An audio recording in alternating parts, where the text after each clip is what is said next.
पैतृक प्रॉपर्टी में डॉटर्स को कोई भी अधिकार नहीं दिया जाता था 2005 से पहले हिंदू सक्सेशन एक्ट 1956 में। इस एक्ट में केवल एक सन को ही अधिकार मिलता था, बट 2005 के बाद एक मैसिव चेंज देखा गया डॉटर्स के अधिकार के ऊपर। और आज इस वीडियो में जानेंगे कि मुस्लिम डॉटर का क्या अधिकार होता है प्रॉपर्टी में। So hey everyone, this is advocate Papiya और आप देख रहे हो डिकोड दी लॉ। तो इस्लामिक लॉ में इनहेरिटेंस का मेजर पोर्शन कुरान में जो बोला गया है उसके ऊपर बेस्ड है। सबसे पहले कुछ बेसिक चीज जान लेते हैं। मुस्लिम लॉ में इनहेरिटेंस तभी ओपन होगा जब डिसीज कोई प्रॉपर्टी छोड़ के जा रहा है और इनके जाने के बाद ही इनहेरिटेंस का रास्ता ओपन हो जाएगा। इस्लामिक इनहेरिटेंस में प्रॉपर्टी में कोई भी इंसान का जन्म से ही अधिकार नहीं बन जाता है और मुस्लिम लॉ में कोई भी प्रॉपर्टी का पैतृक या फिर सेल्फ अक्वायर्ड दोनों में डिवीजन नहीं किया जाता है। प्रॉपर्टी में एब्सोल्यूट ओनरशिप दिया जाता है एंड यहाँ पर जॉइंट प्रॉपर्टी का कोई भी प्रिजम्पशन नहीं रहता है। मूवेबल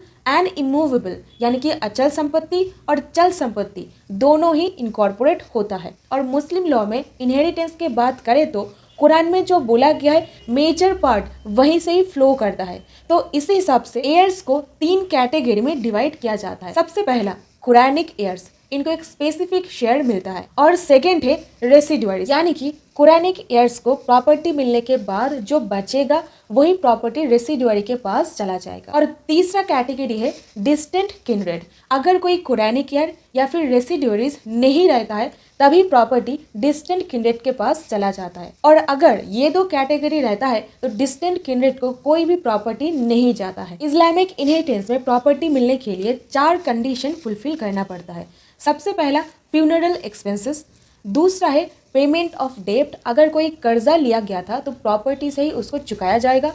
तीसरा है अगर कोई वसीयत यानी कि विल बनाया गया था उस हिसाब से प्रॉपर्टी का डिस्ट्रीब्यूशन होगा। और चौथा, जहां पर रिमेनिंग पोर्शन रह रहा है उसको ही डिस्ट्रीब्यूट किया जाएगा। इस्लामिक इनहेरिटेंस में कोई भी इंसान अपना 1/3 प्रॉपर्टी से ज्यादा विल या फिर वसीयत करके नहीं जा सकता है। कुछ एग्जाम्पल से डॉटर का अधिकार समझते हैं। सबसे पहला सिचुएशन, जहां पर कोई भी सन नहीं है, सिर्फ और सिर्फ एक ही डॉटर है, वहां पर पूरे प्रॉपर्टी का हाफ पोर्शन डॉटर को मिलेगा।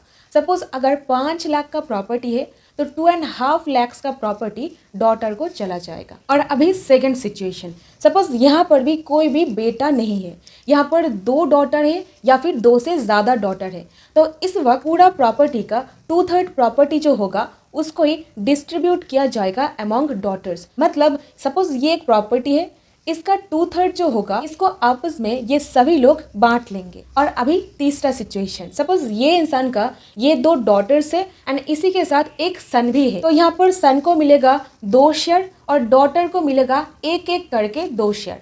तो इस हिसाब से यहाँ पर सन का डबल होता है और डॉटर्स का सिंगल शेयर होता है। समरी देख लेते हैं। तो जहाँ पर कोई भी सन नहीं है, सिर्फ और सिर्फ एक डॉटर है, वहाँ पर हाफ पोर्शन मिलेगा यानी कि 50% मिल जाएगा।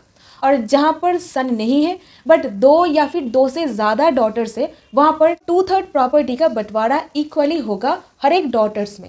और तीसरा सिचुएशन, जहाँ पर 2 बेटियाँ और एक सन है, वहाँ पर डॉटर्स का बनेगा सिंगल शेयर और बेटा का बनेगा डबल शेयर। उम्मीद करती हूँ आपको पूरा चीज़ समझ में आया है। अगर कोई डाउट्स रहता है तो कमेंट पर लिख के बताइए और आगे कौन सा टॉपिक के ऊपर आप वीडियो देखना चाहेंगे उसको भी लिख करके बता दीजिएगा। तो मिलती हूँ आपके साथ नेक्स्ट वीडियो पर and don't forget to like, share and subscribe my channel. Thank you so much for watching this video.